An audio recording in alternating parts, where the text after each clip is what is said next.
Inter కూడా complete అవ్వని ఒక అమ్మాయిని పెళ్ళయ్యి ఇద్దరు పిల్లలున్న భర్తకు ఇచ్చి పెళ్లి చేశారు. కానీ భర్త ఆమెను భార్యగా స్వీకరించలేకపోయాడు. మరి తర్వాత ఏం జరిగింది? పార్ట్ 1. రచయిత అనురాధ గారు. ఇక స్టోరీలోకి వెళితే మంగళ వాయిద్యాలు ఆగిపోయాయి. బంధువులు పెద్దలు అందరూ వెళ్ళిపోయారు. ఇల్లంతా నిశ్శబ్దంగా ఉంది. మా అత్తయ్య నా దగ్గరకు వచ్చి, ఇంకా ఇక్కడే ఉన్నావా? పద, గదిలో అమ్మాయి ఒక్కటే ఉంది. పంతులు గారు కార్యక్రమానికి ముహూర్తం పెట్టారు. ముహూర్త గడియలు దాటితే బాగోదు. పద గుణ అని తొందరపెట్టి గదిలోకి పంపి అటు నుండి అటే వెళ్ళిపోయింది మా అత్తగారు. నా జీవితం ఎటువైపు వెళుతుందో నాకే తెలియదు. కాలం నా స్థితిగతుల్ని తన చేతుల్లో ఉంచుకొని తోలుబొమ్మలాట ఆడిస్తుంది. నా మొదటి రాత్రి అనుభవం. ఈ అనుభవం నాకు కొత్త కాదు, కానీ తనకు కొత్త. మనసు స్థిమితం చేసుకుని చూసేసరికి పసుపు పచ్చని పట్టుచీరలో కాళ్లకు పారాణి పెట్టుకుని, రెండు చేతులకు గాజులు వేసుకొని అవి మోయలేక చేతులను అలా వదిలేసి నిద్రపోతుంది శైలు. బంగారం వర్ణంలో మెరిసిపోతున్న శైలు ముఖం చూడగానే నా మీద నాకే అసహ్యం వేసింది. నా అవసరానికి తన పేదరికాన్ని చూపి ఈరోజే 18వ ఏటలోకి అడుగుపెట్టిన శైలుని నా రెండవ భార్యగా పెళ్లి చేశారు ఈ పెద్దలు. మామూలుగా అయితే ఇద్దరు బిడ్డల తండ్రిని పెళ్లి చేసుకోవడానికి ఏ ఆడపిల్ల ఇష్టపడదు. జయ అర్ధాంతరంగా నన్ను వదిలి వెళ్ళి సంవత్సరం గడవక ముందే మా అత్తామామలు నాకు ఈ పెళ్లి దగ్గరుండి చేశారు. ప్రణవ్కి 5 సంవత్సరాలు, శ్రేష్ఠకి 2 ఏళ్ళు. నిజంగా ఇది నా కర్మే. ఆ రోజు తల్లిదండ్రులు దూరం అవడంతో మావయ్య నన్ను చదివించి ఇంత వాడిని చేశాడు. మనఃపూర్వకంగా జయ నా భార్య అయింది. ఇద్దరు పిల్లల ఆటపాటలు చూస్తుండగానే జయ వెళ్ళిపోయింది. పిల్లల భవిష్యత్తుకు తోడు ఉండాలని మా అత్తయ్య మామయ్య తీసుకున్న నిర్ణయానికి తలవంచక తప్పలేదు అని అనుకుంటూ ఉండగా అప్పుడే శ్రేష్ఠ ఏడుపు మొదలుపెట్టింది.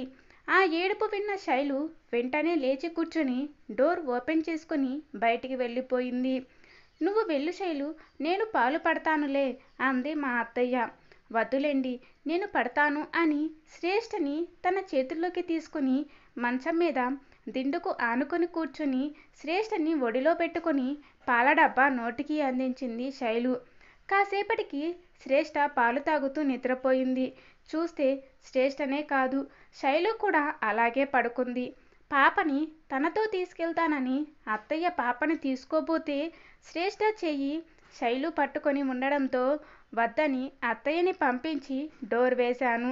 చూస్తే శైలు ముఖంలోనే పసితనపు ఛాయలు ఇంకా పోలేదు. అలాంటి అమ్మాయి చేతిలో నా 2 ఏళ్ల కూతురు. దేవుడా, నీకు దయ, జాలి, కరుణ లేదా? ఇలాంటి పరిస్థితులు నాకు ఇవ్వడానికి నీకు మనసు ఎలా వచ్చింది? నా తల్లిదండ్రులను, కట్టుకున్న భార్యను దూరం చేసి ఈ గతి పట్టించావు సరే. అన్యం పుణ్యం ఎరుగని శైలుకి ఎందుకు ఇంత అన్యాయం చేశావు? నువ్వు నా కంటికి కనిపిస్తే అని అనుకుంటూ ఉండగా ప్రణవ్ డోర్ దగ్గర నిలబడి నాన్న అని పిలిచాడు. వెంటనే తేరుకొని గుణ డోర్ ఓపెన్ చేసి ప్రణవ్ని ఎత్తుకున్నాడు. నాన్న అని గట్టిగా పట్టుకున్నాడు. అక్కడే ఉన్న లడ్డూ తీసుకుని ప్రణవ్ నోటికి అందించాను. నిద్రపోయాడు. గది మొత్తం చూస్తే ఎలా ఉందంటే తానే 3 పిల్లల బాధ్యతలు తీసుకోవాలి అన్నట్టు అనిపించింది. మెల్లిగా వెళ్ళి శైలుని చూశాడు. తను కూడా నిద్రపోయింది. సారీ శైలు, నా బాధ్యతలు ఈ వయసుకే నీకు భారం కానివ్వను. నీ అంగీకారం నేను తెలుసుకోకుండానే నీ మెడలో 3 ముళ్ళు వేసిన వెధవను. నా మీద నాకే అసహ్యం వేస్తుంది.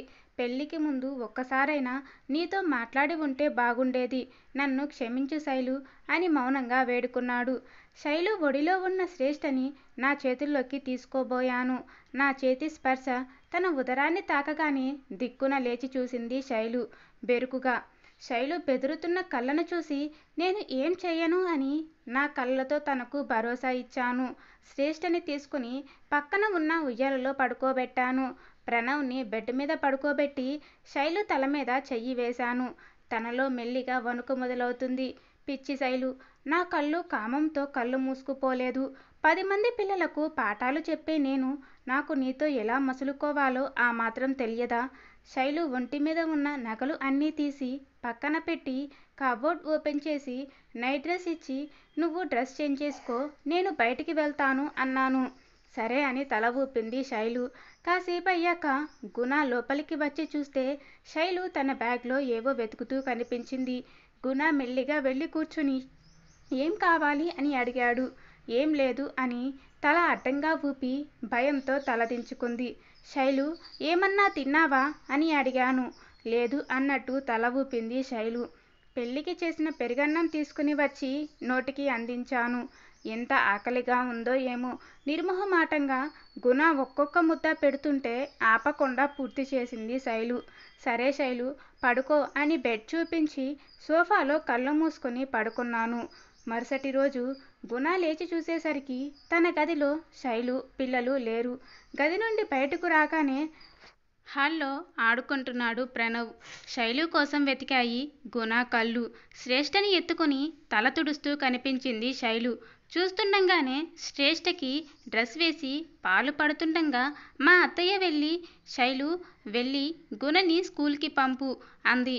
సరే అండి అంది శైలు శ్రేష్టని అత్తయ్యకి ఇస్తూ. శైలు, ఒక్క నిమిషం. ఏంటత్తయ్య? నువ్వు నా కూతురితో సమానం, అంటే నా కూతురువే, అమ్మా అని పిలువు సరేనా అంది. అత్తయ్య మాటలు విని నాకు నవ్వు వచ్చింది. విధి విచిత్రం. నాకు శైలి తల్లిదండ్రులు అత్తమామలే, జయ తల్లిదండ్రులు కూడా అత్తమామలే. శైలుకి తన తల్లిదండ్రులు అమ్మానాన్నలే, నా అత్తమామలు కూడా అమ్మానాన్నలే అనుకున్నాడు గుణ. నేను రావడం చూసి శైలు అటు నుండి అటే వంటింట్లోకి వెళ్ళి టీ తీసుకొచ్చి ఇచ్చింది. టీ టేస్ట్ కొత్తగా ఉంది. శైలు చేసిందనుకుంటా. జయకు టీ పెట్టడం రాదు. అత్తయ్య చేతి రుచి ఇప్పటి వరకు తెలుసు. ఇక మీదట శైలు చేతి వంటలు రుచి చూడబోతున్నాను అనుకొని టీ తాగి వెళ్ళి ఫ్రెష్ అప్ అయ్యాడు గుణ. స్కూల్కి బైక్ మీద వెళ్ళిపోయాడు. యథావిధిగా క్లాసెస్ కంప్లీట్ చేసుకొని ఈవినింగ్ ఇంటికి వచ్చేసరికి శైలు అమ్మ శైలుని అరుస్తుంది. ఏంటా అని బైక్ పక్కకి ఆపి నిలబడ్డాను. బుద్ధి లేదా శైలు నీకు? ఆడపిల్లకు పెళ్ళయ్యాక చదువులు ఎందుకు? ఏ ఆడదానికైనా పెళ్ళే చివరి ఘట్టం. అది జరిగాక ఇక మిగతావన్నీ అనవసరం అంది శైలు అమ్మ. అలా కాదమ్మా, ఈ ఎగ్జామ్స్ ఒకటి రాసేస్తాను, తర్వాత ఆపేస్తాను అంది శైలు. అలా శైలు ఏడుస్తూ మాట్లాడుతుంటే ఇంత సౌమ్యంగా ఉంది.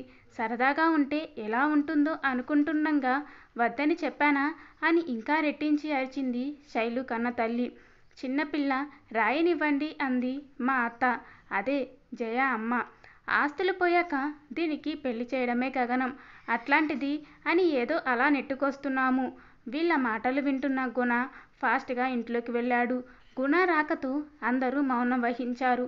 శైలు మెల్లిగా శ్రేష్టని తీసుకుని కిచెన్లోకి వెళ్ళిపోయింది. శైలు, అబ్బాయి వచ్చాడు, టీ తీసుకురా అంది మా అత్తయ్య. శైలు టీ ఇచ్చింది. తన ముఖం ఏడ్చి ఏడ్చి ఎర్రబడింది. ఏమైంది అని అడిగాను నేను. అది ఏమీ లేదులే బాబు అంది శైలు కన్న తల్లి.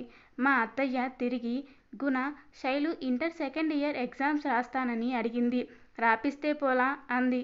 ప్రాక్టికల్స్ కంప్లీట్ అయ్యాయా శైలు అని అడిగాను. పూర్తయ్యాయి అన్నట్టు తల ఊపింది శైలు. శైలు ఇంటర్ మాత్రమే కాదు, తను ఎంతవరకు చదువుకుంటుందో అంతవరకు చదువుకుంటుంది అన్నాను నేను. నా మాటలకు శైలు నా వైపు చూసింది. ఎందుకు బాబు అనవసరమైన ఖర్చులు?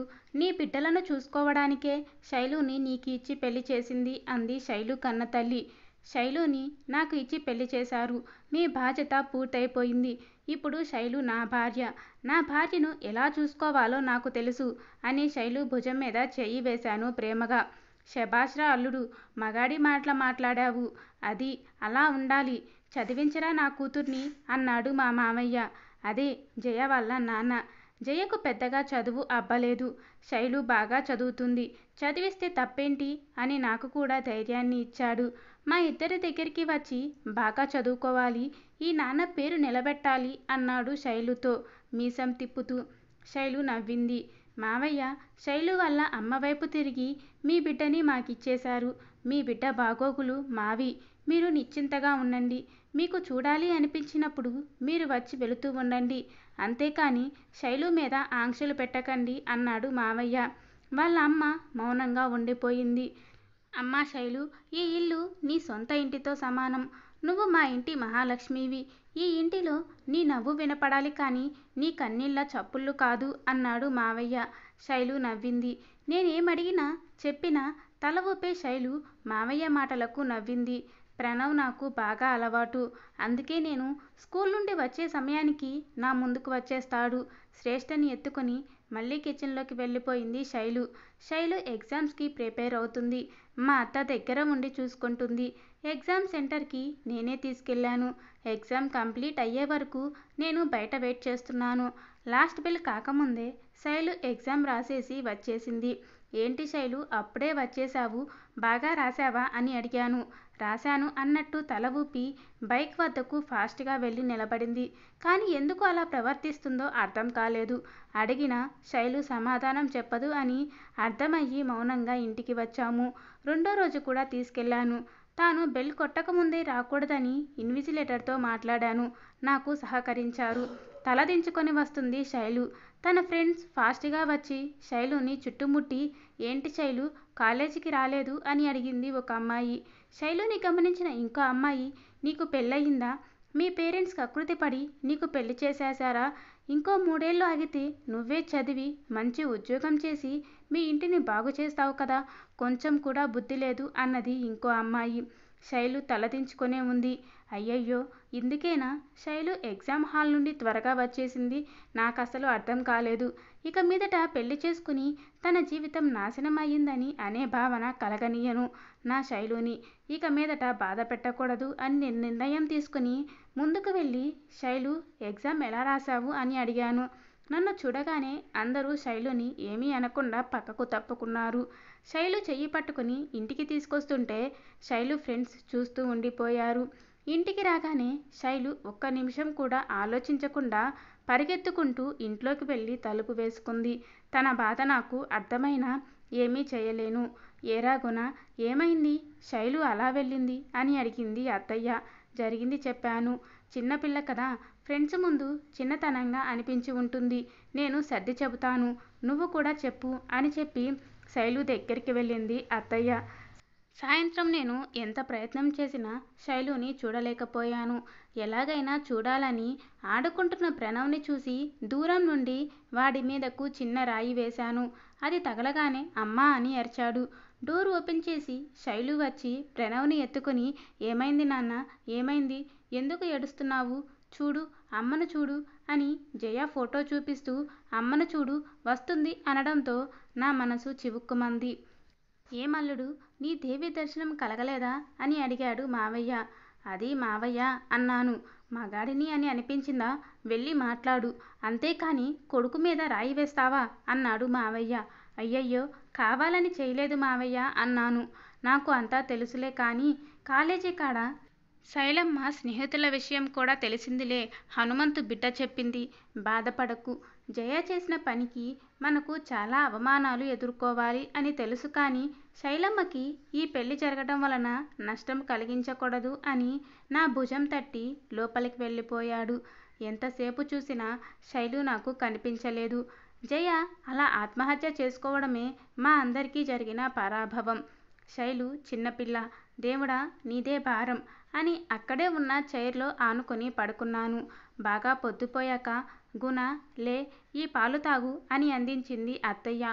లేచి తాగాక ఇంకో గ్లాస్ పాలిచ్చి శైలు ఎంత బ్రతిమాలినా ముద్ద ముట్టలేదు. నువ్వైనా అని అత్తయ్య అన్నది. శైలు చేసిన పనికి కాస్త కోపం వచ్చింది. అన్నం తినడం మానేస్తే సమస్యలు తీరవు కదా అనుకుని గ్లాస్ తీసుకుని లోపలికి వెళ్ళాను. బాగా ఏడ్చినట్టు ఉంది. ముఖమంతా ఎర్రబారి ఉంది. మెల్లిగా నుదుటి మీద చెయ్యి వేశాను. తనకు మెలకువ రాలేదు. భుజం మీద చెయ్యి వేసి శైలు శైలు అని పిలుస్తూ కదిపేసరికి దిక్కున లేచి కూర్చుంది. చీర సర్దుకుంది. తన మీద చెయ్యి వేసి పాల గ్లాసు నోటికి అందించాను. వద్దన్నట్టు తల అటువైపుకు తిప్పుకుంది. సారీ శైలు తెలియక చేశాను అన్నాను. బెడ్ అటువైపు నుండి దిగి బాత్రూంలోకి వెళ్ళిపోయింది. తను అలా కోప్పడ్డంలో తప్పులేదు. నేనొక టీచర్ అయ్యుండి తన మనసు అర్థం చేసుకోలేకపోయాను. కాసేపటికి శ్రేష్టని ఒడిలోకి తీసుకొని పాలు పడుతుంది. నిద్రలో ఉన్న శ్రేష్ఠ పాలు తాగుతూ ఉంది. ఇంకేమీ ఆలస్యం చేయకుండా శైలుకి నేనే బలవంతంగా పాలు తాగించేశాను. అప్పుడే కాదు, జీవితాంతం శైలు బాధ్యతలు నావే. తను ఏం చేయాలి అనుకున్నా తనకు పూర్తిగా నా సహకారం అందించాలి అని అనుకున్నాను. నాకు ఆ క్షణం ఇద్దరూ ఒకేలా కనిపించారు. నాకు ఇద్దరు పిల్లలు కాదు, ముగ్గురు అని నిర్ణయించుకున్నాను. శైలుకి ఇబ్బంది కలగకుండా ఎగ్జామ్స్ పూర్తి చేయించాను. లాస్ట్ ఎగ్జామ్ రోజు ఎగ్జామ్ హాల్ దగ్గరికి చిన్న బస్సు తీసుకొచ్చి తన స్నేహితులందరినీ ఇంటికి తీసుకెళ్లాను. అనుకున్న విధంగా అందరికీ భోజనాలు అరేంజ్ చేయించాడు మావయ్య. అందరూ తిన్నాక శైలుకి మంచి కుటుంబం దొరికింది అన్న సంతృప్తి వాళ్ళకి కలిగించాను. అందరూ మా ఇద్దరికి విషెస్ చెప్పి వెళ్ళిపోయారు. ఇప్పుడు హాలిడేస్ వచ్చాయి శైలుకి. కానీ శైలు చేతిలో ఎప్పుడూ శ్రేష్ఠ ఉంటుంది. శైలు నాతో మాట్లాడదు, కానీ నాకు కావలసినవి అన్నీ అమర్చడం నేర్చుకుంటుంది. మా అత్తను మర్చిపోయి పిల్లలిద్దరూ శైలుకి బాగా అలవాటు పడ్డారు. శైలుని నేను వెతకాల్సిన అవసరం రావడం లేదు. ఎందుకంటే పిల్లి మెడలో గంట కొట్టినట్టు శైలు దగ్గరలో పిల్లల నవ్వులు వినిపిస్తుంటాయి, ఆటలు కనిపిస్తుంటాయి. 2 నెలలు గడిచాయి. శైలు రిజల్ట్స్ వచ్చాయి. నేను మావయ్య వెళ్ళి రిజల్ట్స్ చూసేసరికి నాకే కాదు, మావయ్య కూడా కొవ్యబారిపోయాడు. తమాయించుకుని ఇంటికి వచ్చాము. మా రాక కోసం శైలు తల్లిదండ్రులు, అత్తయ్య ఆతృతగా ఎదురు చూస్తున్నారు. అత్తయ్య మార్కులు చూసి ఎగిరి గంతేసి లోపలికి వెళ్ళి శైలు నోరు తీపి చేసింది. మా శైలు ఫస్ట్ క్లాస్లో పాస్ అయింది అని చెబుతూ వీధి మొత్తం స్వీట్స్ పంచేస్తుంది. రిజల్ట్స్ చూసిన శైలు మాత్రం శ్రేష్టను ఆడిస్తుంది. మెల్లిగా శైలు దగ్గర కూర్చున్నాను. నువ్వు ఇంత బాగా చదువుతావని తెలియదు శైలు, కంగ్రాట్స్. నువ్వు ఇక్కడితో ఆగడం నాకు ఇష్టం లేదు. నీకు నచ్చినట్టు ఏం చదవాలి అనుకున్నా చదువుకోవచ్చు. నా పూర్తి సహకారం నీకు ఉంటుంది, సరేనా అని శ్రేష్టని నా చేతుల్లోకి తీసుకొని శైలు భుజం మీద నా చెయ్యి వేసి భరోసా ఇచ్చాను. శైలు మెల్లిగా నా భుజం మీద తన తల పెట్టుకుంది. శ్రేష్ఠ నా నుండి శైలు ఒడిలోకి వెళ్ళిపోయింది. డిగ్రీ కాలేజ్కి తీసుకెళ్లాను. ఫామ్ ఫిల్ చేసి గార్డియన్ సంతకం చేయమని ఇచ్చింది. అగ్రికల్చర్ బీఎస్సీ తీసుకుంది. ఎందుకో తెలియదు, మనసులో సంతోషం తాండవం చేసింది. నేను చదువుకుందాం అనుకున్నా. అప్పట్లో మా అమ్మ ఒప్పుకోలేదు. వ్యవసాయం చేయడం అమ్మకు ఇష్టం లేకపోవడం, నాన్న పంట నష్టం పేరుతో ఆత్మహత్య చేసుకోవడం, ఏంటో శైలు నా మనసును ఇలా చదివేస్తుంది అని కాస్త చిరుకోపం కూడా వచ్చింది తన మీద. అది గమనించిన శైలు, అంటే నాకు కూడా ఈ అగ్రికల్చర్ చేయడం అంటే చాలా ఇష్టం. మా నాన్న ప్రతిసారి నష్టం వస్తుంది అని ఎందుకో తెలియక సైంటిస్ట్లని కలిసినా వాళ్ళు చెప్పేది నాన్నకు అర్థం కాలేదు. మనకు చుట్టుపక్కల ఉన్న వాళ్ళకి హెల్ప్ అవుతుందని, అందుకే అంది శైలు మెల్లగా. శైలు మాటలు మనసును హత్తుకున్నాయి. ఫీజు కట్టేసి దానికి కావలసినవి కొనిచ్చి ఇంటికి వచ్చాము. అప్పటికే పిల్లలు ఏడుస్తున్నారు. శైలుని చూడగానే ఇద్దరి ముఖాల్లో ఏడుపు మాయమయ్యి నవ్వులు పూసాయి. వామ్మో, పిల్లలు 3 నెలల్లో శైలుకి ఇంత దగ్గరయ్యారా అనిపించింది. మరి తర్వాత ఏం జరిగిందో నెక్స్ట్ పార్ట్లో తెలుసుకుందాం. దానికంటే ముందుగా మీరు నా ఛానల్ను ఫస్ట్ టైం చూస్తున్నట్లయితే తప్పకుండా సబ్స్క్రైబ్ చేసి పక్కనే ఉన్న బెల్ ఐకాన్పై ప్రెస్ చేయండి. Thank you for watching.